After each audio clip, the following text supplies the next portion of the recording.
Hoy vamos a hablar de una situación muy delicada, muy impactante que está ocurriendo en nuestro continente, en El Salvador.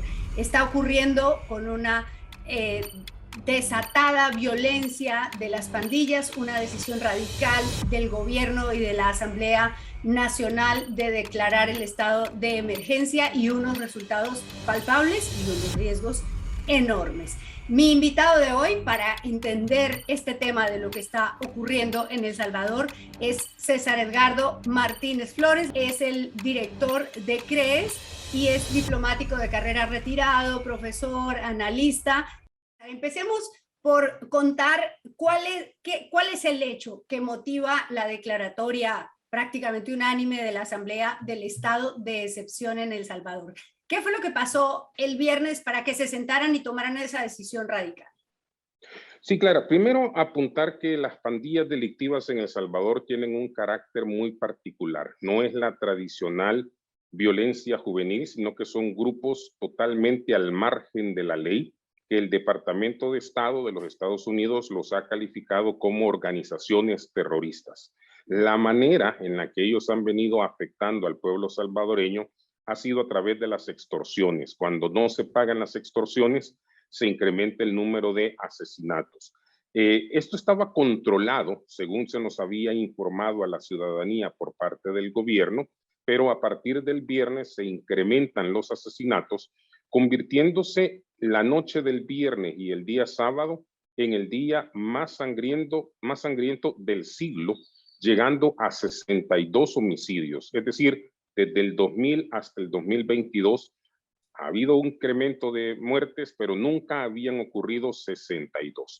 Esto deja en evidencia para muchas personas que probablemente la manera con la cual el gobierno estaba controlando los índices de asesinatos era a través del pago de las extorsiones a las pandillas.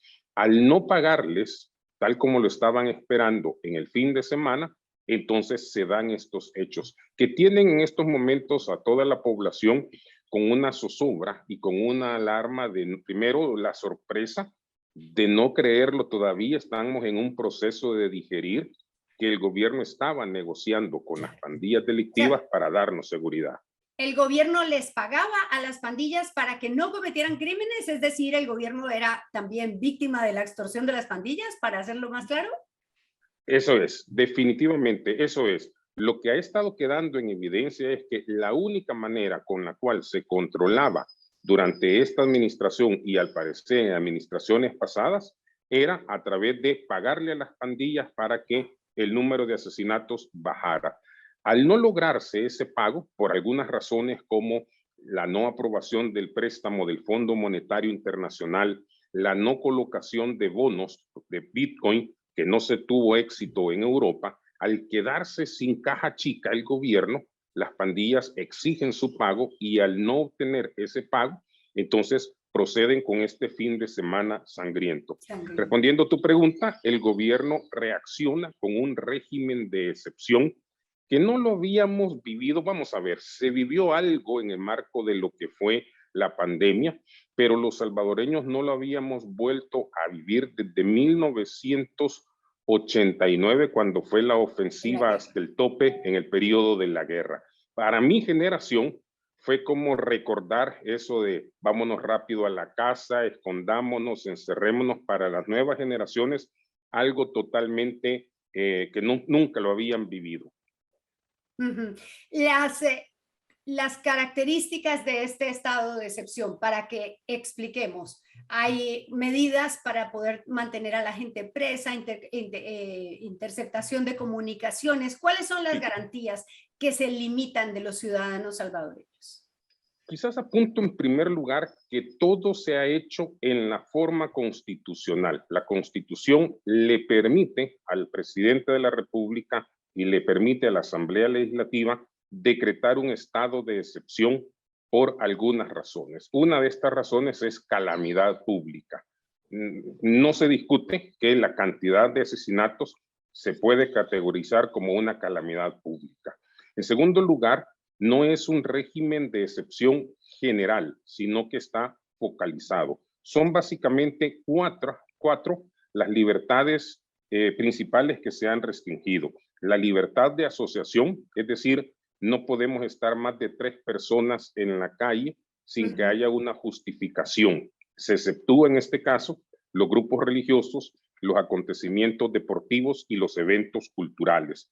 En segundo lugar, la detención provisional. En nuestras Américas, esta detención provisional oscila en las 72 horas. En estos momentos en El Salvador puede ser 15 días o hasta 30 días la detención provisional. El periodo para indagar si me detuvieron porque la presunción de culpabilidad es cierta puede tardar hasta 30 días. En tercer lugar, el principio de que ante un detenido tú tienes derecho a un abogado queda en estos momentos en stand-by. No sí tienen derecho a abogado. No, sí vas a tenerlo, pero cuando termine el régimen de excepción. Por eso es que en estos momentos el número de detenidos ya está llegando a los 1,500. Sí, vi ahora la policía reporta 1,400, ¿no? Ya. Exactamente, alrededor de ese número. Se les detiene.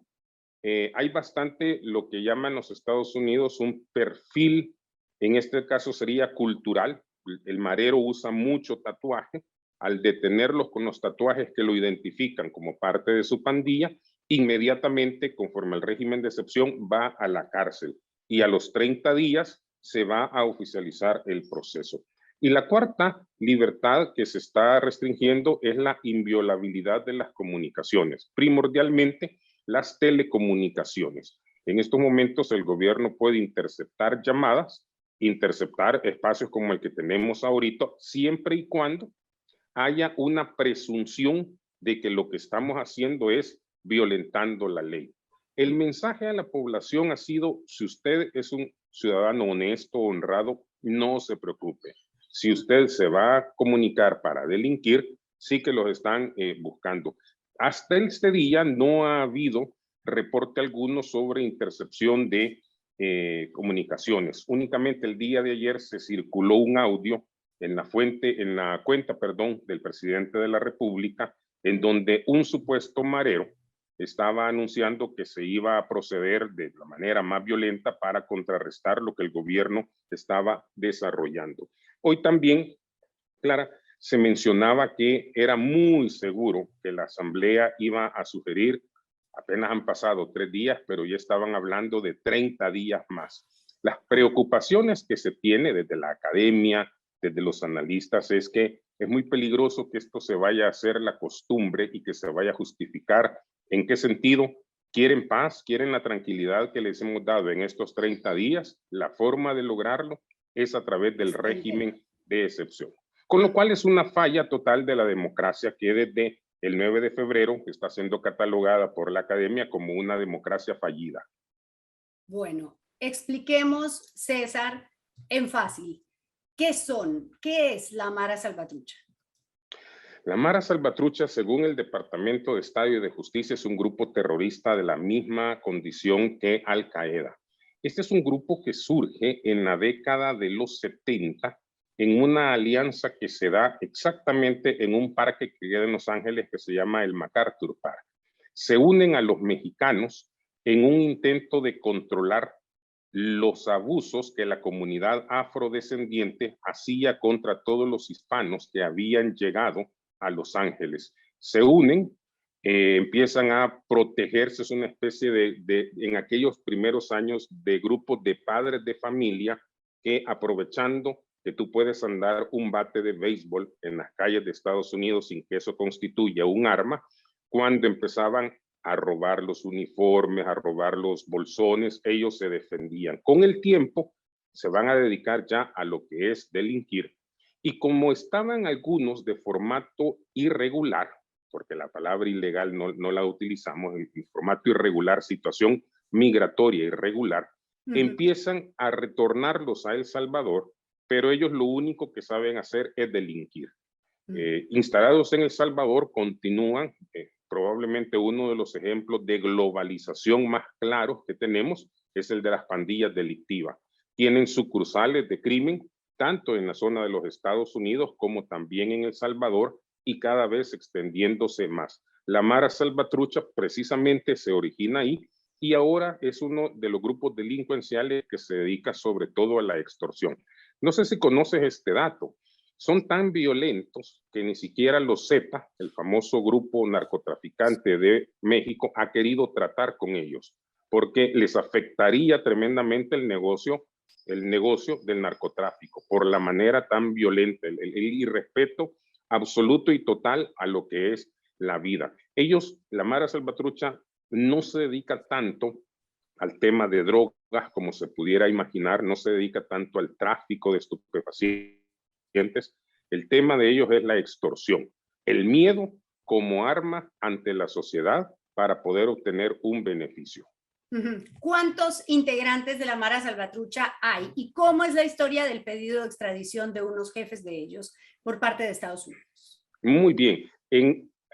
Nos hemos enterado por unas declaraciones que el presidente ha dado que el número establecido, según él, son de 70,000 pandilleros. Ahí está Mara Salvatrucha, ahí hay también otro grupo que se llama 18, precisamente porque se originó en la 18 Street de Los Ángeles, en California.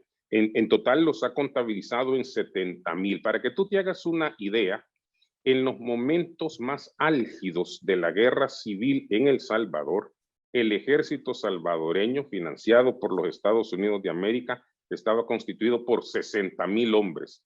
Con la firma de los acuerdos de paz se redujo a 20,000 hombres y en la actualidad son 10,000 elementos los que están en el ejército de El Salvador. Las pandillas, dijo el presidente el día de ayer, son 70,000, una membresía de 70,000, 7 veces más el ejército de El Salvador. Como estos personajes, estos delincuentes han estado de una manera transnacional cometiendo sus fechorías y muchos de manera irregular llegaron a Estados Unidos, cuando cometen sus fechorías en Estados Unidos se retornan para Centroamérica. Ocurre que hay 3 conocidos como el Blue, el Croc y el Manicomio, que han cometido sus fechorías en los Estados Unidos, asesinatos, y que están siendo solicitados por la justicia estadounidense para que se extraditen y sean juzgados en los Estados Unidos. Por razones que no se ha explicado a la población, el gobierno de El Salvador y la Suprema Corte de Justicia se han abstenido de pronunciarse sobre eso y no van a extraditarlos. Y esto sí que ha generado preocupación. De hecho, al parecer, y esta es una información que los analistas nacionales la han estado repitiendo y va agarrando alguna forma, no es casual que parte de la negociación para tranquilizar a las pandillas y que mantener lo que se llamaba la tregua haya sido no extradición. No extradición, muy similar a lo que exactamente, muy similar a lo que ocurría en Colombia con el tiempo de Pablo Escobar y ese temor que había a la extradición. Al parecer es el mismo temor y han puesto de una u otra manera de rodillas al gobierno exigiendo, miren, vamos a mantener bajo los números de asesinatos, pero no extradición. Al parecer el gobierno ha cumplido, no sabemos si este régimen de excepción motivará un cambio en las políticas, pero lo que sí sabemos es que, 1, los Estados Unidos no negocian con terroristas y número 2, la relación El Salvador-Estados Unidos no pasa por su mejor momento y que van a presionar para esa extradición. Esta es una ficha cantada que lo van a hacer. Van a estar presionando para que estos 3 individuos cumplan y paguen justicia en los Estados Unidos. Qué situación tan compleja, y con el presidente que tiene como una situación emocional extraña, ¿no? Por lo menos lo que vemos en Twitter, es un hombre impulsivo, un día dice que es el dictador más cool del mundo mundial y ahora es simplemente el presidente, ¿no? ¿Está más tranquilo o sigue igual de alterado que siempre? Sigue igual, ahora que un servidor no puede ver sus cuentas porque está bloqueado, así que tengo que auxiliarme de otras personas. Nuestros comentarios han sido siempre desde la perspectiva académica, sobre todo en la parte internacional, y algunos de estos comentarios no han parecido, no ha sido del agrado de él. Pero por lo que hemos logrado obtener de información, sigue bastante alterado. Lo último fue el exabrupto del día de ayer con la comunidad internacional y con las organizaciones defensoras de los derechos humanos, en las cuales les decía, si tanto les preocupan los pandilleros, llévenselos, les mandamos los 70,000 pandilleros. No es esa la manera. La presidencia es una institución que tiene un cierto prestigio y que hay que cuidar, y nos parece que desde la perspectiva de un jefe de Estado no dignifica esa posición. No vemos tampoco que haya sido un presidente que el resto de jefes de Estado, sus homólogos, quieran platicar con él. El Salvador ha caído en un ostracismo en política exterior. Hay una marcada ignorancia. Los regímenes de excepción, por ejemplo, de conformidad con la Convención Americana de Derechos Humanos, deben de ser notificados a todos los países. En este país residen también extranjeros a los cuales hay que salvaguardar sus derechos. El régimen de excepción presupone que esos nacionales de otro país también están a expensas de la interpretación legal que un policía con escasa educación pueda hacer sobre la apariencia de un extranjero.